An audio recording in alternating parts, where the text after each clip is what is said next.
नमस्कार दोस्तों, M founder YouTube channel में आपका स्वागत है। आशा करता हूँ आप सभी अच्छे होंगे। मेरा नाम है रविंद्र सिंह और मैं इस वीडियो में आपको जो महत्वपूर्ण पर्यायवाची होते हैं, जो आपसे किसी भी एग्जाम में वनडे एग्जाम हो या कोई आपका रिटन एग्जाम हो उसमें पूछ लिए जाते हैं, और इसमें जो विभिन्न परीक्षाओं में पूछे गए जो महत्वपूर्ण पर्यायवाची या समानार्थी शब्द हैं वो इस वीडियो में मैं आपके लिए लेके आया हूँ। और इस वीडियो में के माध्यम से मैं आपको बताने वाला हूँ और बिल्कुल एक सटीक तरह से बताऊँगा जिससे आपका जो पर्यायवाची है समानार्थी से जो बनने वाला क्वेश्चन है वो ना छूटे। तो चलते हैं अपने वीडियो पर। इस वीडियो में बता दूं आपको, इस वीडियो में मैंने जो विभिन्न पर्यायवाची हैं उनको विभिन्न सेटों में विभाजित किया है, जिससे आपको क्या हो कि याद करने में आपको एक सरलता मिले।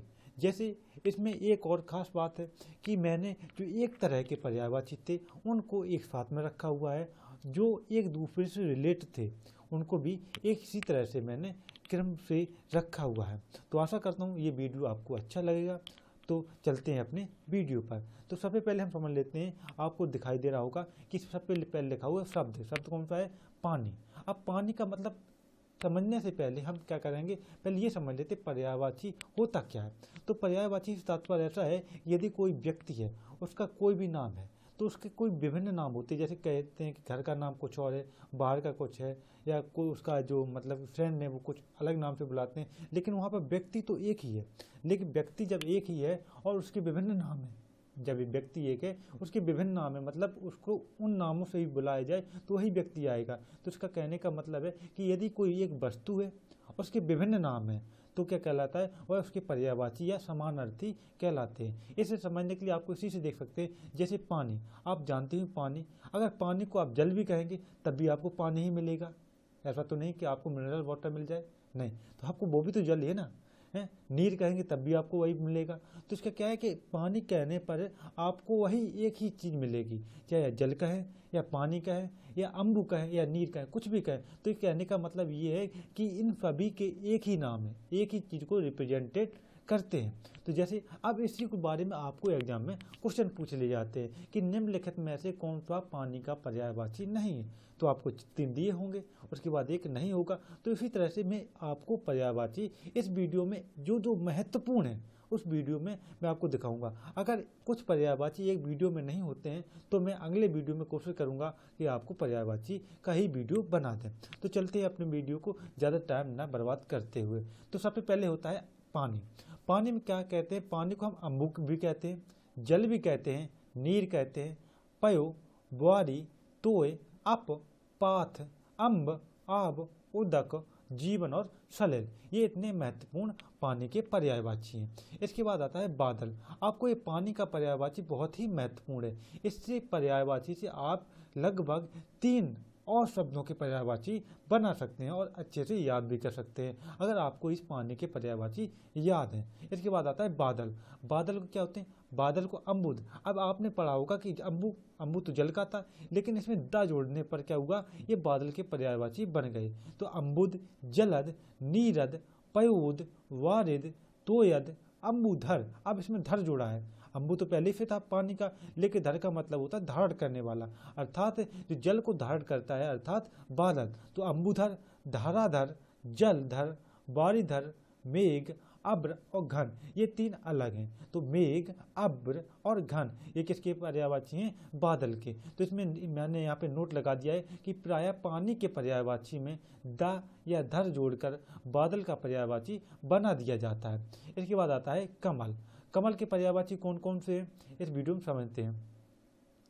तो कमल देखते हैं। अब कमल को आपने जो पानी के पर्यायवाची याद किए थे उसमें क्या है कि उसमें जा लग गया। अम्बु में जल होता है, इसमें जा लगा दो। जा का मतलब होता है जन्म लेने वाला, अर्थात जल में जन्म लेने वाला कौन होता है? कमल। तो इसमें कैसे? अम्बुज, जलज, नीरज, पयोज, वारिज, तोयज, अब्ज, पंकज, इंदिवर, उत्पल, अरविंद, ताम्ररस, नलिन, पुष्कर, राजीव, शतपत्रा, फरफिज, फरोज और फरोरूह। तो ये इतने महत्वपूर्ण कमल के पर्यायवाची हैं। नोट प्रायः पानी के पर्यायवाची, जो मैंने आपको बताया था यहाँ पे जा जोड़ के, है ना, जा जोड़कर कमल के पर्यायवाची बना दिया जाता है। इसके बाद महत्वपूर्ण है समुद्र।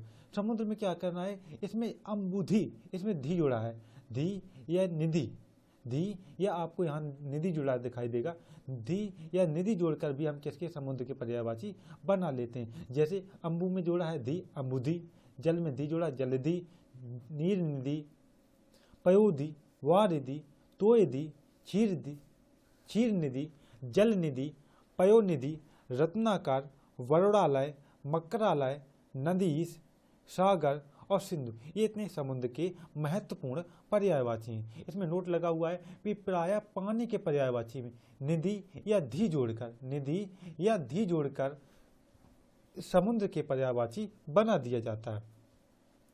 इसके बाद महत्वपूर्ण है इंद्र। इंद्र के पर्यायवाची देख लेते हैं।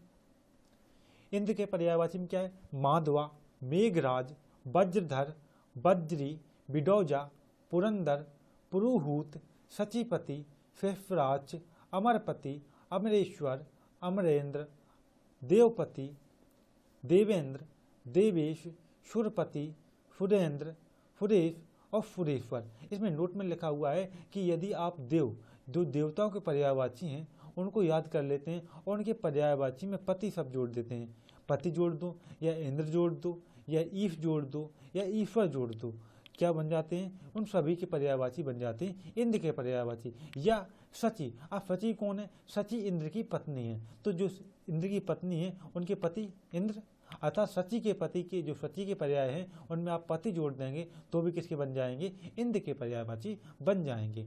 इसके बाद आते हैं एक दंत गणेश जी भगवान, है ना, तो गणेश जी के हैं बहुत बार पूछे जाते हैं। एक दंत तो ऐसा है कि एग्जाम में बहुत बार पूछा भी गया है, एक दंत हेरंब, है ना, ये महत्वपूर्ण है। तो इसमें क्या है, गणेश, हेरंब, गणेश के पर्यायवाची कौन है, हेरंब, एक दंत, वक्रतुंड, विनायक, सिद्धि विनायक, लंबोदर, ये इनके महत्वपूर्ण क्या है, पर्यायवाची है। अब इसमें लिखा हुआ है नीचे नोट में क्या लिखा हुआ है, पार्वती। अब पार्वती जानते हैं गणेश जी की माता जी हैं, अगर गणेश जी की माता जी के सामने पुत्र लगा दो ना तो किसके पर्यायवाची बन जाएंगे, गणेश। तो पार्वती के पर्याय में पुत्र जोड़कर, है ना, उमा सुत, उमा कौन है, पार्वती का पर्यायवाची है उमा, उमा का सुत, उमा का पुत्र अर्थात गणेश जी, है ना, पार्वती के नंदन कौन, गणेश जी, भवानी नंदन, भवानी के नंदन अर्थात गणेश जी, है ना, पार्वती के सूत्र, सूत्र का मतलब होता है पुत्र, है ना, पार्वती के जो पुत्र हैं वो भी कौन है, गणेश जी हैं। तो इस तरह से आप गणेश जी के पर्यायवाची बना सकते हैं। इसके बाद आपने सुना होगा झंडा, झंडे की पर्यायवाची देख लेते हैं। तो झंडे को क्या कहते हैं, केतन, केतु, ध्वज, निशान, पताका या बैजंती। बैजंती भी महत्वपूर्ण है, आपको झंडे के पर्यायवाची के रूप में याद करना है, केतु और बैजंती, ये इसके महत्वपूर्ण है। इसके बाद है चंद्रमा। चंद्रमा का भी पर्यायवाची बहुत ही महत्वपूर्ण है, बहुत बार कोई एग्जाम में क्वेश्चन आया है ऐसे भी, है ना, इसके महत्वपूर्ण, और आपको ये याद भी होना चाहिए क्योंकि आप जब कभी भी अलंकार वगैरह पढ़ेंगे तो उसमें बहुत बार इसका जो रूपक अलंकार है उसमें इसका प्रयोग मिलता है आपको, है ना। इसके साथ साथ आपको ये पर्यायवाची इसके साथ साथ याद होने चाहिए।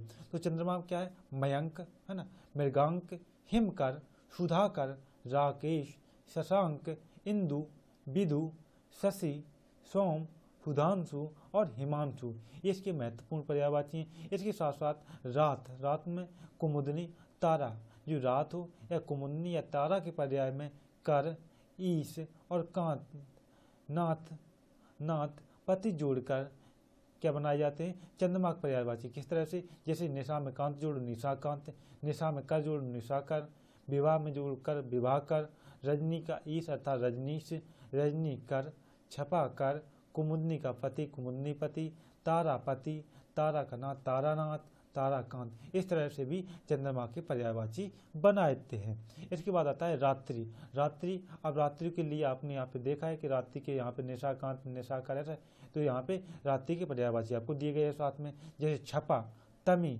तमिश्रा, निशी, निशी, है ना, निशी और निशा, यामिनी, रजनी, रात, रैन, विभावरी, ये बहुत ही महत्वपूर्ण है, विभावरी और फरवरी, ये आपको याद होनी चाहिए, विभावरी और फरवरी। इसके बाद यामिनी, ये क्या है, ये रात्रि के पर्यायवाची हैं। इसके बाद होते हैं राक्षस। राक्षस क्या है, असुर, दानव, दनुज, दैत्य, फुरारी, फुर प्लस अरी मिलकर क्या बना है फुरारी। तो अर्थात फुर मिस होता है देवता, देवताओं के जो शत्रु हैं कौन, राक्षस। यातुधान निशाचर, निशाचर मतलब रात्रि में विचरण करते हैं, जो कौन करते हैं राक्षस निशाचर। रात्रिचर है ना, रजनीतर, रजनीचर और तमीचर, ये क्या है राक्षस के प्रमुख पर्यायवाची हैं। इसमें आप ऐसे भी कर सकते हैं जो रात, रात की जो पर्यायवाची है, रात मतलब रात्रि के पर्यायवाची, उनमें क्या जोड़ना है चर जोड़ना है, और उसके साथ साथ आप राक्षस के पर्यायवाची भी बना सकते हैं, राक्षस के पर्यायवाची बना सकते हैं।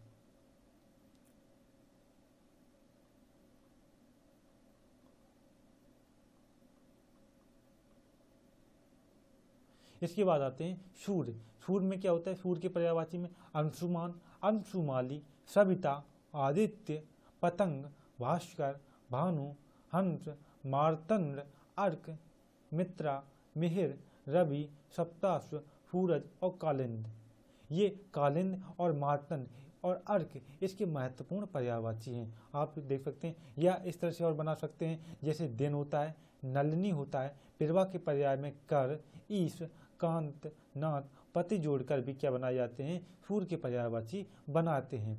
जैसे दिनकर, दिनमणि, दिनेश, नलिनीपति, प्रभाकर, आलोकनाथ आदि। इस तरह से भी सूर्य के पर्यायवाची बनाते हैं। इसमें आपको दिन, अब दिन के साथ आप दिन के पर्यायवाची आपको नीचे मिलेंगे। दिन के क्या होते हैं बासर, दिवा, अह, बार, दिवस, जतरा और भास्वर। ये भास्वर बहुत ही महत्वपूर्ण है, ये दिन के पर्यायवाची हो जाते हैं। जैसे यमुना, यमुना कौन है सूर्य की पुत्री है, तो कैसे यमी कह सकते हैं, यमुनाजु, यमुनाजुजा, यमुनाजुजा, सूर्यजा, भानुजा, सूर्यतनिया, अर्थात सूर्य की पुत्री कौन है यमुना जी, सूर्यतनिया, सूर्यपुत्र, सूर्य की पुत्री, कालिंदजा, कालिंदी है ना, कालिंदी और हंसपुत्रा। तो अर्थात ये सूर्य की पुत्री है यमुना जा, इसलिए ये सूर्यजा कह सकते हैं या सूर्यपुत्री कह सकते हैं। अब यहाँ पे आपको नीचे लिखेगा मिलेगा कि सूर्य के पर्याय में है ना पुत्री के पर्यायवाची जोड़कर भी यमुना के पर्यायवाची बनाया जा सकता है। तो क्योंकि सूर्य की ये पुत्री है यमुना, इसलिए सूर्य की पुत्री का पर्यायवाची जोड़कर भी हम क्या बना सकते हैं यमुना का पर्यायवाची बना जा सकते हैं। इसके बाद जाती हैं सीता। सीता के पर्यायवाची कौन कौन से, वैदेही है ना, मैथिली, मिथिलेश कुमारी, जनक तनय अर्थात जनक की पुत्री, जानकी, जनक नंदिनी, भूमिजा अर्थात भूमि से उत्पन्न होने वाली क्या होती हैं भूमिजा, और भूमि सुता। इसमें आपको नोट क्या मिलेगा कि जनक है ना, जनक एवं भूमि की पुत्री के पर्याय जोड़कर सीता का पर्यायवाची बनाया जा सकता है, क्योंकि ये जनक की पुत्री भी हैं और भूमि से उत्पन्न हुई हैं, इसलिए ये भूमि की पुत्री भी हैं। इसके साथ आप इस तरह से आप बना सकते हैं। इसके बाद आते हैं हनुमान। हनुमान में क्या है, महावीर, मारुति, वज्रांग, बजरंगबली, कपीश, अंजनी के पुत्र, केसरी के नंदन, पवन के सुत है ना, रामदास, रामदूत और वायुपुत्र। इसमें क्या मिलेगा पवन और केसरी है ना, पवन, केसरी, अंजनी के पुत्र के पर्याय जोड़कर भी हम क्या बना सकते हैं हनुमान जी के पर्यायवाची बना जा सकते हैं। इसके बाद होती है पुत्री। पुत्री के पर्यायवाची में अंगजा, आत्मजा, कन्या, कन्या, कुमारी, तनया, तनुजा, दुहिता, बेटी, लड़की और सुता, ये इसकी प्रमुख पर्यायवाची। इसके साथ आपको पुत्र भी देख लेते हैं, पुत्री के साथ में पुत्र है ना, इसमें क्या अंगजा, इसमें देखो आपको ये बड़ा आकर डंडा मिलेगा, इसमें कुछ नहीं है, तो अंगज, अंगजा है ना, अंगजा पुत्री होगा, अंगज क्या होता है पुत्र होता है। इसके बाद अपत्य, ये बहुत ही महत्वपूर्ण है, अपत्य है ना, आत्मज, आत्मज यहाँ पे आत्मजा होगा, यहाँ आत्मज होगा, ये कुमार होगा, अगर यहाँ पे कुमारी भी कह सकते हैं ना, कुमारी। इसके बाद होता है कुमार, तनया, तनया यहाँ पे तनय, तनुज, ठीक है। इसके बाद तनुजा है यहाँ पे। इसके बाद नंदन, बालक, बेटा, लड़का, लाल, वत्स और सुत। तो ये महत्वपूर्ण पर्यायवाची हैं, और ये अगले सेट और भी हैं, 2-3 सेट हैं, 4 भी हो सकते हैं। तो आप अगर आपको ये वीडियो अच्छा लगा हो और आप चाहते हैं कि जो आगे वाले सेट भी हैं इनका भी वीडियो मैं आपको दे दूं, तो कमेंट जरूर करें, और आशा करता हूँ आपको ये वीडियो अच्छा लगा होगा। और इसमें जो महत्वपूर्ण पर्यायवाची हैं वो इस वीडियो में मैंने आपको दिए हैं। और अगर आपको वीडियो अच्छा लगा हो तो प्लीज़ चैनल को सब्सक्राइब कर लें, जिससे आने वाले वीडियो भी आपको मिल सके। और जो अगले पर्यायवाची हैं, यदि आपको और पर्यायवाची चाहिए जो महत्वपूर्ण पर्यायवाची हैं, जैसे अभ्यास सेट आपको 3 दिखाई दे रहा होगा, इसमें जो महत्वपूर्ण पर्यायवाची हैं जैसे गंगा है और भी बहुत सारे पर्यायवाची हैं, इनका भी आपको देखना है तो आप कमेंट में ज़रूर लिख दीजिएगा कि नेक्स्ट वीडियो, या कुछ भी लिखना चाहें और अपने विचार भी लिख सकते हैं। वो भी आप रिस्पेक्टिव तरीके से। तो मिलते हैं अगली वीडियो में, तब तक के लिए धन्यवाद। Thanks for watching. Thank you.